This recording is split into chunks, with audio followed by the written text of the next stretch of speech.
Hi, it's Dr. Grande, and this is our first video from our studio corner of the new leather shop here in Grande, Texas. We're really happy to be here.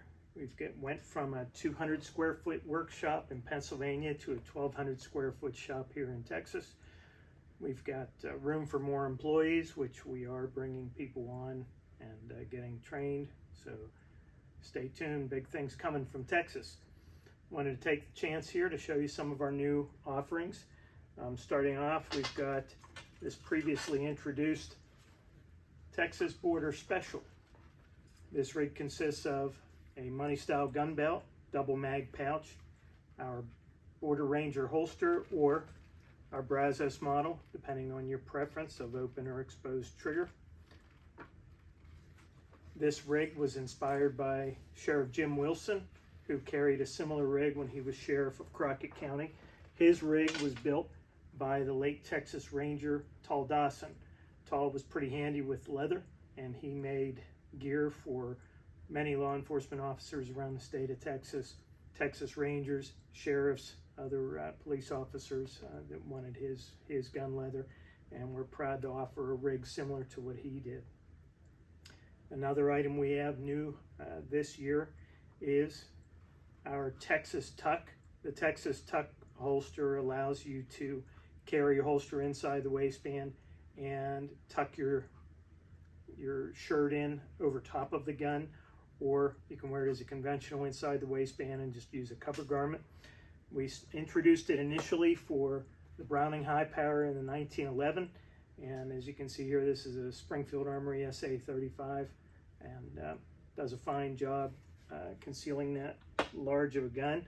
And we've recently introduced it with the J-frame Smith & Wessons, and this one here is a custom version we did for a customer for a Colt Detective Special, and that model will be added to the website here soon. Another new offering from the shop, we have Texas shaped coasters. We can put your brand, your company logo, your initials, whatever you like on there. Neat little offering we have. A previously introduced holster that we did was our buckhorn model. This is for Ruger single sixes. We build them for the 3 3/4, 4 5/8, 5 1/2, 6 1/2, whatever barrel length you have, we'll build you a buckhorn for it. And we've just recently come up with a big brother to this model, and this one is, I'm not sure of the name yet, might be the El Grande. It is for single action army sized guns, and this is my own personal holster. This holster comes with a hammer thong standard. I haven't put it on. It's doing a fine job retaining the gun without the hammer thong, so I'm not sure if I'm going to put that on, but this is a good looking, slim, trim, minimalist style holster. It gives good coverage up on your cylinder, low cut in the front for an easier draw.